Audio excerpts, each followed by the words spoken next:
बिस्मिल्लाहिर्रहमानिर्रहीम। अस्सलाम वालेकुम। आप यूट्यूब चैनल देख रहे हैं, मैं तवक्कल हुसैन हूँ। आज की जो एक दो अहम खबरें हैं वो मैं आपके साथ शेयर करने जा रहा हूँ। सबसे पहले तो मैं आपको बताता चलूँ कि अटक जेल से ये खबर है कि कैदी नंबर 804 हमारा कप्तान इस वक्त भी मजबूत और पत्थर की चट्टान की तरह डटा हुआ है, जिसके सामने बड़े बड़े आकार कदम बोस हुए, लेकिन फिर भी कप्तान जो है वो किसी सूरत भी अपनी मंजिल से पीछे हटने के लिए तैयार नहीं है। कप्तान की मंजिल पैसा बनाना, फैक्ट्रियां लगाना या पैसे लेकर भाग जाना या मुल्क बदर होना नहीं है। कप्तान की मंजिल सिर्फ और सिर्फ एक है, वो है इस कौम की, इस मुल्क की तकदीर बदलना और इस मुल्क के अदारों को ठीक करना, इस मुल्क को तरक्की की राह पर गामजन करना, ताकि ये मुल्क तरक्की याफ्ता ममालिक में की सफ में शामिल हो सके और मदीना की रियासत की तर्ज का एक मुल्क बन सके। मुल्क को लूटने वाले आए थे और उनको लाया गया था, उन्होंने इस मुल्क को अहनी हाथों से लूटा। लूटने के बाद अब वो 14 जमाती इत्तेहाद टूट गया और टूटने के बाद वो अपने अपने घोंसलों में वापस भाग गए। जिस तरह आप देख लीजिए, इसहाक डार वो लंदन चला गया, शहबाज शरीफ जो ही असम्बलियां टूटी वो भी लंदन चला गया, मरियम नवाज भी अब लंदन में बैठी है, वो खामोश होकर बैठी है, हमजा शहबाज भी खामोश हो गया, आसिफ जरदारी भी खामोश। यानी कि अब इनको पता चल गया है कि आइंदा अब हम अवाम में नहीं जा सकते। कोई भी आदमी, कोई भी इलेक्टेड जो मेंबर है इलेक्टिबल, वो इनका टिकट लेने के लिए तैयार नहीं है, ना ही नून लीग का और ना ही पीपल्स पार्टी का। JUI फेक का या MQM का तो वजूद पहले ही ना था और ना अब है। KPK में वो थोड़ा सा उनका वजूद था, लेकिन वो भी अब इमरान खान ने उसका भी सफाया कर दिया है। कप्तान जेल में बैठकर भी इनके लिए एक डरावना ख्वाब बना हुआ है और ये ऐसे डरे हैं, रात को इनको ख्वाब में भी कप्तान नजर आता है। अब कप्तान की डील हो रही है, जो एस्टेब्लिशमेंट है वो भी, उन्होंने भी अब कप्तान के ऊपर हर किस्म की सख्ती करके देख लिया है कि अब एक ही बात बाकी रह गई है और वो है कंप्रोमाइज।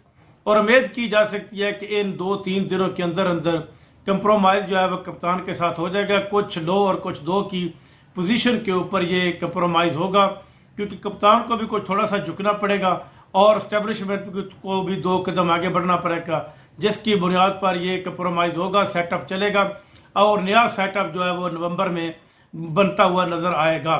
नवंबर के महीने तक आप देख लें कि इलेक्शन भी होंगे, क्योंकि आप पीपल्स पार्टी ने जोर लगाना शुरू कर दिया है कि इलेक्शन 90 दिन के अंदर अंदर होने चाहिए, क्योंकि पीपल्स पार्टी एक हकीकी जमहूरी जमात है, वो इलेक्शन का डिले कभी भी नहीं चाहेगी और ना ही चाहती है।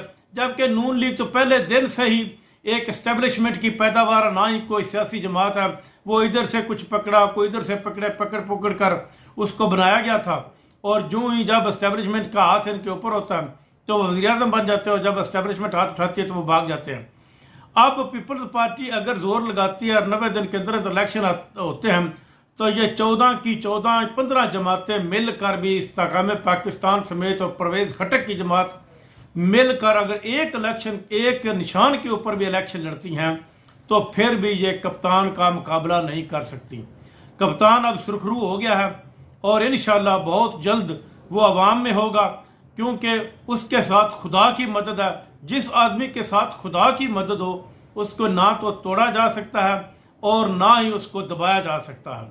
वो चट्टान की तरह डटा हुआ है और इंशाल्लाह वो जब अवाम में होगा और इलेक्शन लड़ेगा और 3/4 अक्सरियत के साथ कप्तान दोबारा वज़ीर आज़म बनेगा और दोबारा इस मुल्क को तरक्की की राह पर गामजन करेगा। आपको शायद याद है कि नहीं, ये पिछली हुकूमत का किया धरा है कि जो इन्होंने यूनिट ज्यादा डालकर चली गई है और अपनी जेबों में इन्होंने पैसा डाला है, और इस दफा बिल जो है वो इंतहाई ज्यादा आए हैं बिजली के, और लोग इस कदर तैयार हो चुके हैं कि हम सिविल नाफरमानी की तहरीक चलाते हैं।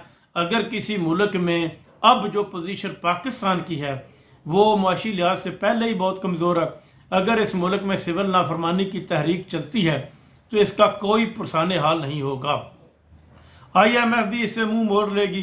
पहले ही ये IMF के कर्जे के तहत चलता है ये मुल्क, IMF कर्जा दे रही है और ये मुल्क चल रहा है दुश्मन मुल्क की तरफ। ये इन्होंने, हमारे लोगों ने, हमारे जो मुक्तदार हल्के हैं, इन्होंने दुश्मन मुल्क की तरफ भी नहीं देखा कि हमारा दुश्मन मुल्क जो है वो चांद की तरफ, चांद के ऊपर तक पहुंच चुका है, वो दिन भर रात तरक्की कर रहा, और हम आज भी अपनी आईनी इक़्तिदार को बुलाकर आपस की जंग में लड़ रहे हैं।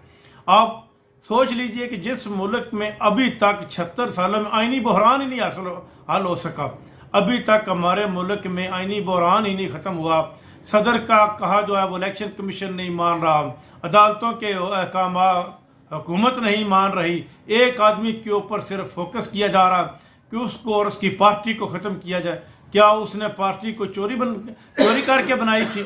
उसने पार्टी एक सही जमहूरी पार्टी बनाई है, और जो 1996 में उसकी इब्तदा रखी गई, वो आज तकरीबन 27-28 साल के बाद वो पार्टी इस काबिल हुई है कि अब पूरी मुल्क की बाकी सियासी पार्टियों का मुकाबला कर सके।